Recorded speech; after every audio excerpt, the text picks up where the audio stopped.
बिस्मिल्लाहिर्रहमानिर्रहीम अस्सलाम वालेकुम। मैं जलील खान कुराची, आप मेरे यूट्यूब चैनल देख रहे हैं। नाजरीन, जस्टिस काजी फायज ईसा और जस्टिस उमर अता बंदियाल, यानी जो चीफ जस्टिस हैं हमारे, इनके दरमियान फिजिकली लड़ाई, बाकायदा तौर पर हाथापाई तक बात जो है वो जा पहुंची है। ये खबर कहाँ से आई, ये रिपोर्ट किसने की, ये वाकया कहाँ पेश आया? बेसिकली यकीन माने, हालांकि ये खबर मेरे तक काफ़ी टाइम पहले पहुंच चुकी थी। इवन के सहरी के वक्त ये खबर मेरे तक पहुंची थी।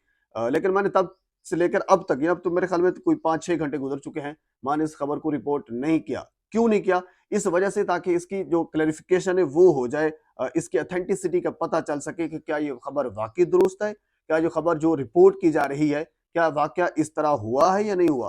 क्योंकि ये खबर जब मेरे तक पहुंची तो यकीन माने मैं काफ़ी हैरान रह गया, परेशान हुआ कि यार ये भी होता है पाकिस्तान में।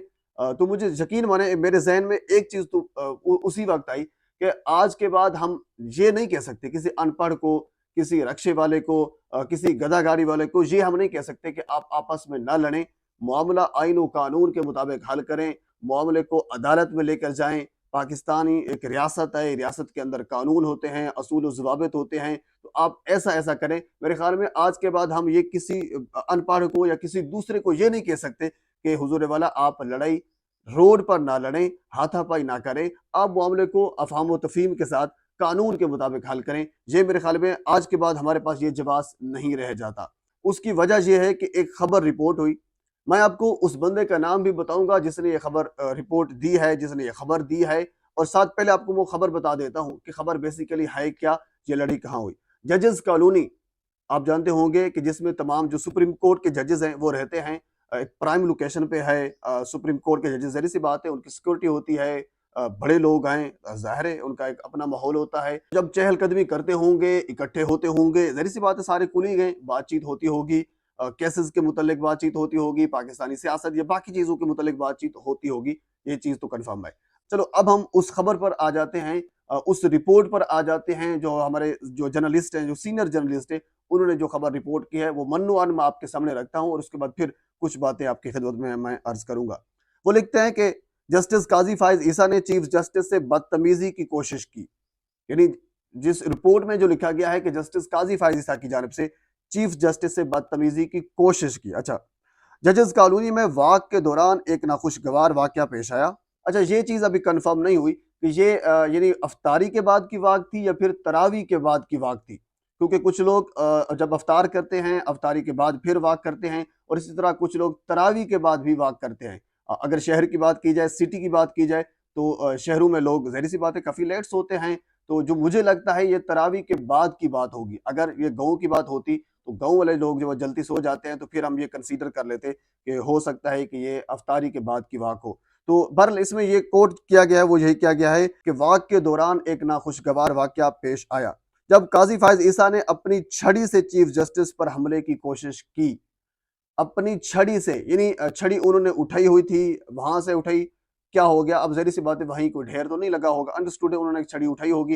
जिस तरह अमूमन यानी जो बड़े लोग होते हैं वो हाथ में छड़ी रखते हैं, हो सकता है उनके हाथ में छड़ी हो। तो बहरहाल कोर्ट ये किया गया है कि जस्टिस काजी फायज ईसा ने अपनी छड़ी से चीफ जस्टिस पर हमले की कोशिश की, लेकिन साथ ही जजेस ने बीच बचाव कराया। ज़ाहिर है नाखुशगवार वाकया तो होना था, और साथ ही बाकी जजेस कौन-कौन थे वो उसमें साथ मौजूद थे, वो भी आपके सामने मैं रखता हूँ। साथ ही जजेस ने बीच बचाव कराया। ये बात जहाँ तक होगी। अब हम थोड़ा-सा आगे चलते हैं। आगे वो लिखते हैं कि मौजूदा सूरत हाल को लेकर सुप्रीम कोर्ट के जजेस में तनाव की कैफियत है।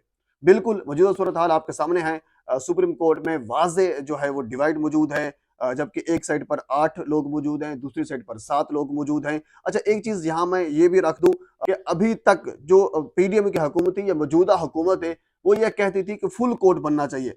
अब तो मेरे ख्याल में उनका ये मुतालबा भी खत्म हो चुका है, क्योंकि अब तो 8 जजेस ने कल का जो अबूरी हुक्मनामा था वो 8 जजेस ने दिया है। तो फुल कोर्ट का मतलब यही होगा ना, मेजॉरिटी तो उस साइड पर है। तो अब अगर मेरे ख्याल में फुल कोर्ट का मुतालबा भी करते हैं तो तब भी बात चीफ जस्टिस के हक में जाएगी। बात वही होगी कि इलेक्शन आपको कराना होगा। मेरे जिस तरह मरियम नवाज ने खुद ये कहा था कि चीफ जस्टिस के खिलाफ बगावत करो, ये मरियम नवाज के अल्फाज हैं। तो अगर काजी फायज ईसा बगावत करते भी हैं तो तब उनकी कामयाब नहीं होंगे, क्योंकि वो 7 जजेस का ग्रुप लेकर चल रहे हैं, जबकि दूसरी साइड पर 8 जजेस हैं। अब हम दोबारा अपने उसी टॉपिक पर आते हैं कि जो हाथापाई हुई उसमें बाकी लोग कौन मौजूद थे। आगे वो लिखते हैं कि चीफ जस्टिस और जस्टिस एजाजुल एहसन वाक कर रहे थे। अच्छा, यानी chief justice justice Umar Ata Bandial और उसके साथ जो दूसरा बंदा था वो जस्टिस एजाजुल एहसन थे, ये दो लोग वाक कर रहे थे। उसी वक्त पे काजी फायज ईसा, सरदार तारिक और जस्टिस मंसूर अली खान भी उसी पार्क में उनके सामने आ गए। अच्छा, ये हुजूर वाला सूरत हाल कुछ यूं है कि एक साइड पे जिन दो लोग मौजूद थे, chief justice justice Umar Ata Bandial और जस्टिस एजाजुल एहसन, जबकि दूसरी साइड पे जस्टिस काजी फायज ईसा, सरदार तारिक और जस्टिस मंसूर अली खान, ये दूसरी साइड पे उनके सामने आ गए। ये तीन का जिन ग्रुप था। अच्छा, इसमें भी एक चीज तो वाजे नजर आ रही है कि हम ख्याल बंदे अपने हम ख्याल लोगों के साथ ही चलते हैं। तेरी सी बात है, वहां दो लोग मौजूद थे, वो अपने हम के लिए अपना उनका बेंच है, वो अपना एक कह लीजिए अपनी एक राय रखते हैं, जबकि यहाँ तीन लोग मौजूद थे, इनका अपना फैसला है, ये अपनी राय रखते हैं। तो बहरहाल ये दोनों एक दूसरे के सामने आ गए। आगे उन्होंने क्या लिखा, आगे वो लिखते हैं कि बातचीत हुई, सख्त जुमलों का तबादला हुआ और उसके बाद फिर गालम गलोच हुई और उसके बाद फिर फिजिकली एक दूसरे पर हमला किया गया। यानी मैं उसको लुबे लुबाब बता रहा हूँ उनके ट्वीट का या उनकी इस रिपोर्ट का। ज़ाहिर सी बात है ना, जब कुलीग आपस में मिलते हैं तो पहले बातचीत होती है और उसके बाद फिर जुमलों का तबादला हो सकता है, वो सख्त जुमले भी हो सकते हैं। अगर वो जुमले सख्त हों तो फिर बात गालम गलोच तक पहुंच जाती है और फिर गालम गलोच तक अगर बात इस नहज पर पहुंच जाए तो उसके बाद फिर फिजिकली बात, यानी बात जो है फिजिकली लड़ाई तक भी जा पहुंचती है। तो कुछ ऐसा ही हुआ इसके दौरान। आगे लिखते हैं कि दो लोगों के दरमियान चीफ जस्टिस और जस्टिस काजी फाजिसा के दरमियान लड़ाई हुई। अच्छा, यानी ये जो लड़ाई है, यानी उस साइड पे जस्टिस एजाजुल एहसन मौजूद थे, जबकि इस साइड पे जस्टिस मंसूर अली खान और सरदार तारिक ये लोग भी मौजूद थे। लेकिन बातचीत या फिर लड़ाई गालम गलोच दो लोगों के दरमियान हुई, जस्टिस काजी फायज ईसा, जबकि दूसरी साइड पे chief justice justice Umar Ata Bandial. इसमें आगे वो ये लिखते हैं कि इसी दौरान जब गालम गलोच हो रही थी, सख्त जुमलों का तबादला हो रहा था, तो इसी दौरान जस्टिस काजी फायज ईसा ने जस्टिस उमर अता बंदियाल से यह भी कहा कि आप तो खातून से ज्यादती करने वाले शख्स हैं, जिसमें उन्होंने शबनम केस का हवाला दिया। अब जाहिर सी बात है, जब लड़ाई होती है, गलम गलोच होती है, आपस में सख्त जुमलों का तबादला होता है, तो फिर एक दूसरे के ऊपर इल्जामात भी लगाए जाते हैं। और जाहिर सी बात है, इस किस्म का इल्जाम और चीफ जस्टिस के ऊपर इस किस्म का इल्जाम, ये कोई मामूली बात नहीं है। मेरे ख्याल में अगर कोई आम शख्स किसी दूसरे आम शख्स के ऊपर कोई इल्जाम लगाता है तब भी उसकी एक हैसियत होती है, लेकिन एक मोस्ट सीनियर जो अगला चीफ जस्टिस बनने वाला है वो इल्जाम लगा रहा है मौजूदा चीफ जस्टिस के ऊपर कि आप तो खातून से ज्यादती करने वाले शख्स है, यानी आप वो शख्स हैं जिन्होंने खातून से ज्यादती की। उसने बाकायदा तौर पर फिर शबनम केस, जिसमें जस्टिस काजी फायजा के वालिद और बाकी बहुत सी और चीजें भी मौजूद थी, उस केस का बाकायदा हवाला दिया गया। यानी ये सारी चीजें हुई। अच्छा, अब हम थोड़ा सा आगे चलते हैं। आगे उन्होंने क्या लिखा है, आगे लिखते हैं कि फिर काजी ने फिजिकली मारने की कोशिश की, यानी जस्टिस काजी फायजा ने फिजिकली जस्टिस उमर अता बंदियाल को मारने की कोशिश की। बाकियों ने बीच बचाव कराया। चीफ जस्टिस ने भी स्टिक उठाकर काजी पर हमला किया अपने दिफा में। अच्छा, यानी इसका मतलब ये हुआ कि जो सूरत हाल मुझे जो सिनेरियो नजर आ रहा है, जो इस रिपोर्ट में बताया गया है कि जस्टिस काजी फायज ईसा की जानब से स्टिक से हमला किया गया, स्टिक शायद उन्होंने उठाई हो, तो फिर उसके दिफा में, यानी अपने दिफा में जस्टिस उमर अता बंदियाल ने भी स्टिक से हमला किया जस्टिस काजी फायज ईसा के ऊपर।